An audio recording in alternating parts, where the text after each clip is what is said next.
मसीह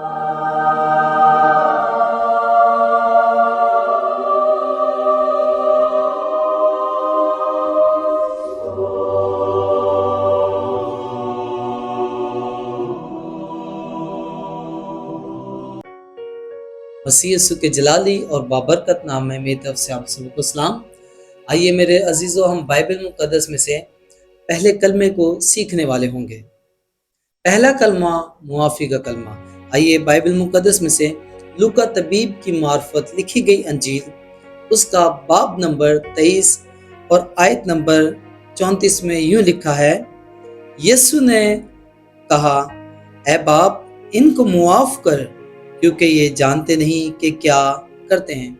मेरे अजीजों, बाइबल मुकद्दस के अंदर यीशु अल मसीह जो कि उनके लिए मुआफ़ी का ऐलान कर रहे हैं, अपने बाप से इल्तिजा कर रहे हैं कि ऐ बाप, इनको मुआफ कर, जिन्होंने मुझे कांटों का ताज पहनाया। ऐ बाप, इनको मुआफ कर, जिनके वसीले आज मैं सलीब के उस मंजर को बर्दाश्त कर रहा हूँ। ये कौन लोग हैं? ये वो लोग हैं जिन्होंने पहले यीशु अल मसीह जहाँ से गुजर रहे थे तो अपनी कीमती पोशाक यीशु अल मसीह के कदमों के नीचे रखी, दरख्तों पे से डालियां तोड़ तोड़ कर यीशु अल मसीह के नीचे रखने लगे। यीशु मसीह जब वहां से गुजर रहे थे तो वहां पर लिखा है शहाना इस्तकबाल किया, लेकिन अब यहाँ पर ये वो यीशु अल मसीह को सलीब देने के लिए अब आवाजें बुलंद कर रहे हैं कि इसे सलीब दें। यीशु अल मसीह जब सलीब पर थे तो उन्होंने उन लोगों के लिए मुआफ़ी का ऐलान किया। मेरे अजीजों, बाइबल मुकद्दस के अंदर मुआफ़ी पर बहुत सारे हवाला जात मौजूद हैं, क्योंकि बाइबल मुकद्दस हमें मुआफ़ी का दर्स देती है।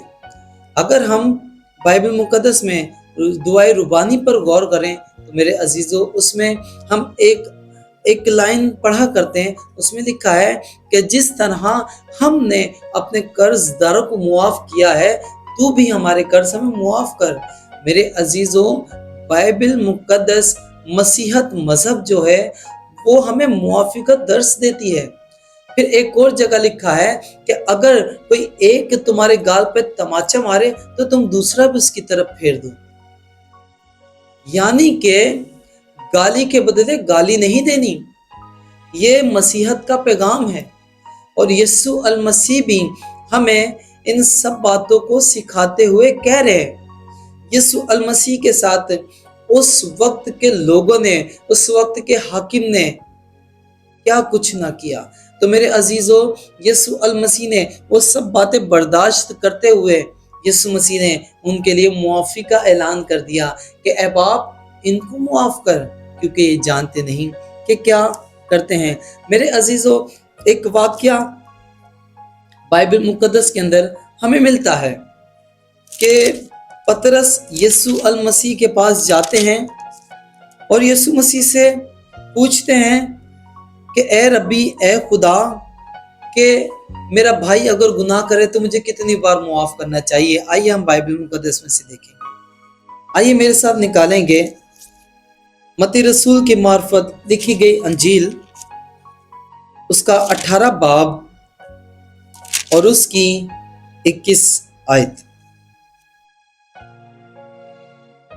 उसमें लिखा है, उस वक्त पतरस ने पास आकर उससे कहा, ऐ खुदावन, अगर मेरा भाई मेरा गुनाह करता रहे तो मैं कितनी बार उसे मुआफ करूं, यानी कि कितनी दफा उसे माफ करना है।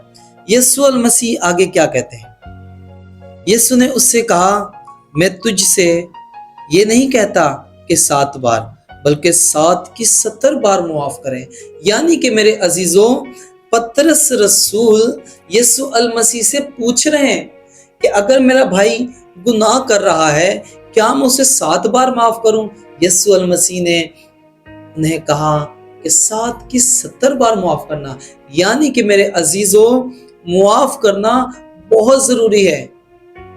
मेरे अजीजों, जब हम यीशु के फॉलोवर्स हैं, जब हम यीशु के साथ चलने वाले हैं, हम खिदमत गुजार हैं, तो अगर हम मुआफ करेंगे तो फिर ही हम यीशु के अच्छे शागिर्द कहलाएंगे। बाइबल मुकद्दस के अंदर एक और हवाला हम देखते हैं कि زبور 103 اور اس کی 12ویں آیت لکھا ہے، جیسے پورب پچھم سے دور ہے ویسے ہی اس نے ہماری خطائیں ہم سے دور کر دی۔ آمین۔ میرے عزیزو، ہم بار گناہ کرتے ہیں، لیکن وہ جو رحیم و کریم ہے، قہر کرنے میں دھیما، وہ شفقت و راستی میں غنی ہے۔ میرے عزیزو، لکھا ہے کہ وہ ہماری خطائیں دور پھینک دیتا ہے، جس طرح پورب پچھم سے دور ہے۔ لکھا ہے وہ جو گناہ سے واقف نہ تھا، میری اور آپ کی خاطر میرے عزیزو، اس نے وہ ساری گناہ کو اپنے اوپر لاد لیا جو میرے تھے۔ اس نے کوڑے کھائے، اس نے کانٹوں کا تاج پہنا تاکہ میں ابدی تاج کا وارث ہو سکوں۔ اس نے پسلی پر نیزہ کھایا تاکہ میں اور آپ ایک نئی کلیسیا بن سکیں۔ میرے عزیزو، بائبل مقدس میں آج ہم نے جو سیکھا ہے وہ ہے پہلا کلمہ کہ اے باپ ان کو معاف کر، کیونکہ یہ جانتے نہیں کہ کیا کرتے ہیں۔ خداوند اس کلمے کے وسیلہ سے مجھے اور آپ کو بڑی برکت دے۔